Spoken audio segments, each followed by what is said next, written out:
శంకరవర ప్రసాద్ ఎలా అనిపించినాయి? నాకైతే చాలా బాగా నచ్చింది. సంక్రాంతి బెస్ట్ సంక్రాంతి అనిపిస్తుంది.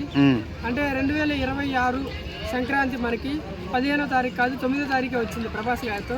తర్వాత చిరంజీవి గారి మూవీ కూడా బాగుంది. ఆ రెండు ఎంటర్టైన్మెంట్ గా ఉన్నాయి. ప్రభాస్ గారు కూడా ఎక్స్పెరిమెంట్ మూవీ చూసి క్లిక్ అయ్యారు, బాగుంది ఆ మూవీ.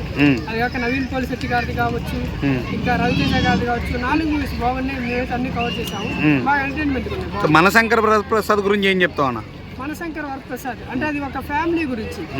అంటే ఈ చిన్న చిన్న గొడవలకి వైఫ్ అండ్ హస్బెండ్ విడిపోతున్నారు కదా, పిల్లల గురించి సొసైటీ గురించి ఆలోచించాలి. రిలేషన్షిప్ ఎంత స్ట్రాంగ్ ఉండాలో, అది కామెడీ కానీ లేకపోతే సెంటిమెంట్ గా కామెడీ గా అన్ని విధాలకు బాగుంది.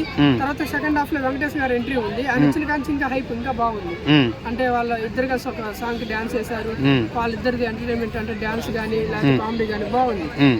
సాంగ్స్ ఎలా అనిపించినాయి? టోటలీ సాంగ్స్ టోటలీ మొత్తం సాంగ్స్ ఎలా అనిపించింది? రాజసాబ్లో నాశనం వచ్చే సాంగ్ అయితే బాగుంది. ముగ్గురు హీరోలతో చేసి. ఓకే.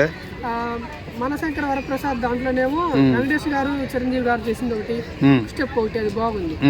తర్వాత మన నవీన్ పోలిశెట్టి గారి ఆయనదైతే ఆల్మోస్ట్ ఒక సాంగ్ అయితే బాగా నచ్చింది. అంటే ప్రతి సాంగ్ లో ఆయన ఎంటర్టైన్మెంట్, సాంగ్ లో కూడా కామెడీ తీసుకురాగలరు. ఆయన ఇచ్చిన ఎక్స్ప్రెషన్స్ కానీ, ఆయన చెప్పిన డైలాగులు కానీ, హీరోయిన్స్ తో ఆయన కాన్వర్సేషన్, అంటే హీరోయిన్స్ మీద కూడా పంచులేస్తాడు ఆయన సెటిల్ బాగా చేశారు. నవీన్ పోలిశెట్టి గారికి 0 ఫ్లాప్స్, ఇది కూడా మంచి హిట్ అయింది. మనశంకర వరప్రసాద్ ఫ్యామిలీ ఎంటర్టైనర్ అని చెప్పొచ్చు అన్న, కంప్లీట్ గా ఫ్యామిలీ ఎంటర్టైనర్, ఫ్యామిలీ పరంగా అందరూ వెళ్ళి చూడొచ్చు. నవీన్ పోలిశెట్టి గారిది కూడా ఫ్యామిలీ ఎంటర్టైనర్, రెండు చూడొచ్చు.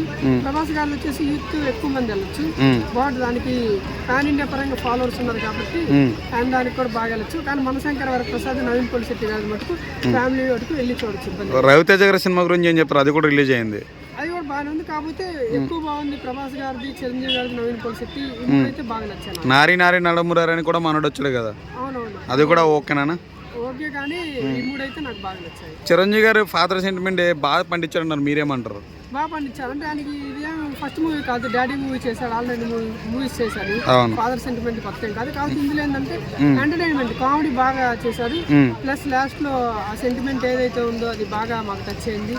అంటే ఆయన ఫాదర్ సెంటిమెంట్ కావచ్చు, వైఫ్ అండ్ హస్బెండ్ ఇష్యూస్ మీద స్టాండ్ తీసుకుని మాట్లాడింది కావచ్చు, మంచి మెసేజ్ అయితే ఇచ్చారు అనిల్ రాపుడి గారు. ఇంకా ఏం నచ్చింది అన్న లోపల? అంటే ఇప్పుడు దాకా 9 సినిమాలు చేస్తే 9 హిట్ అయినాయి, పెద్ద హాట్ టాపిక్ ఉంది, మీరేం చెప్తారు దాని గురించి? అంటే ఇంకా సంక్రాంతికి అనిల్ రావుపూరి గారి మూవీస్ కన్ఫామ్ వస్తాయి ప్రతి ఇయర్. ఆయన మూవీ వచ్చినప్పుడు వేరే మూవీస్ తగ్గితే బెటర్, ఇబ్బంది పడతారు, కలెక్షన్స్ కి ఇబ్బంది అయిద్ది అని అనిపిస్తుంది. సంక్రాంతికి వస్తాడు హిట్ కొడతాడు, వస్తాడు హిట్ కొడతాడు రిపీట్, వస్తాడు హిట్ కొడతాడు రిపీట్, ఇదే జరిగింది. కాబట్టి మళ్ళీ నెక్స్ట్ ఇయర్ సంక్రాంతికి కూడా వస్తాడు హిట్ కొడతాడు. అందరు రాజమౌళి గారితో పోల్తున్నారు, మీరేమంటారు అన్న? ఆ రెండు కంపారిజన్ చేయొచ్చు అంటారు అలాగా? రాజమౌళి గారు అంటే ఆయన ప్యాన్ వరల్డ్ గ్లోబల్ వరల్డ్ తీస్తారు మూవీస్. ఆయన తీసే వాటిల్లో అంటే దేవుడి గురించి కావచ్చు, మంచి మెసేజ్ స్ట్రాంగ్ ఉంటుంది. ఎందుకు ఫ్యామిలీ వచ్చి కాసేపు నవ్వుకొని ఎంటర్టైన్మెంట్ లేదా చిన్న మెసేజ్, పిల్లల్ని ఇన్వాల్వ్ చేస్తారు, క్యూట్ గా ఉంటుంది, అది ఫ్యామిలీ వరకు చూడొచ్చు. రాజమౌళి గారిది ఏంటంటే అది ఒక సముద్రం, మహాసముద్రం. అందులో స్టోరీ కానీ, విఎఫ్ఎక్స్ కానీ, హీరోస్ కానీ చాలా పెద్దగా ఉంటారు, అన్ని పెద్దగా ఉంటాయి ఆయన విజువల్స్ కానీ. అది మటుకు ఈ మూవీకి ఆ మూవీకి డిఫరెన్స్ ఉంటుంది. అది ఎంటర్టైన్మెంట్, ఇది వచ్చేసి అంటే వరల్డ్ ఒక రికార్డు, ఒక హిస్టరీ తీసేది. ఆ మూవీస్ లో కూడా హిస్టరీని ఇన్వాల్వ్ చేస్తారు. శివుడి గారు, శ్రీరాముడి కావచ్చు, ఛత్రపతి గారి గురించి కావచ్చు, ఎవరి గురించి హిస్టరీ ఉంటుంది కాబట్టి కొంచెం డిఫరెంట్ ఉంటుంది. అంటే అన్ని కామెడీ ఉంటుంది రాజమౌళి గారు, సీరియస్ ఎక్కువ ఉంటుంది, ఫైటింగ్స్ ఉంటాయి, ఇక హీరో రిస్క్ చేస్తూ ఉంటారు కాబట్టి డిఫరెంట్ రెండు మూవీస్. సో రాజసాబ్ గురించి డైరెక్టర్ గారి గురించి ఎదుగుతున్నారు జనం అంటున్నారు, మారుతి గారి గురించి ఒక పెద్ద స్టేట్మెంట్ ఇచ్చారు కదా, బాపత మా ఇంటి రెండు అనేసి.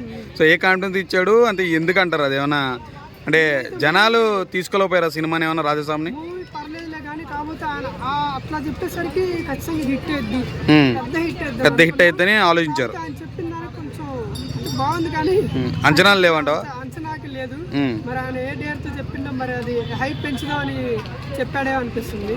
మరి అలా చెప్పిన తర్వాత మూవీ పబ్లిక్ టాక్ వచ్చిన తర్వాత ఆయన ఫ్లాట్ లో ఉండడో లేడో కూడా తెలియదు, బౌన్సర్లు పెట్టుకున్నాడు అని తెలుస్తుంది. మరి సరే మూవీకి అయిపోయడం మంచిదే, అంత స్ట్రాంగ్ గా చెప్పినప్పుడు మూవీ కంటెంట్ ఉంది, హిట్ అయిద్దని నమ్ముకుంటే చెప్పాలి. హైప్ పెంచిన తర్వాత వేలు టికెట్స్ పెట్టుకున్న తర్వాత పోయి ఆడియన్స్ డిసప్పాయింట్ చేయడం కూడా తప్పే. ప్రభాస్ ఫ్యాన్స్ కూడా బాధపడతారు.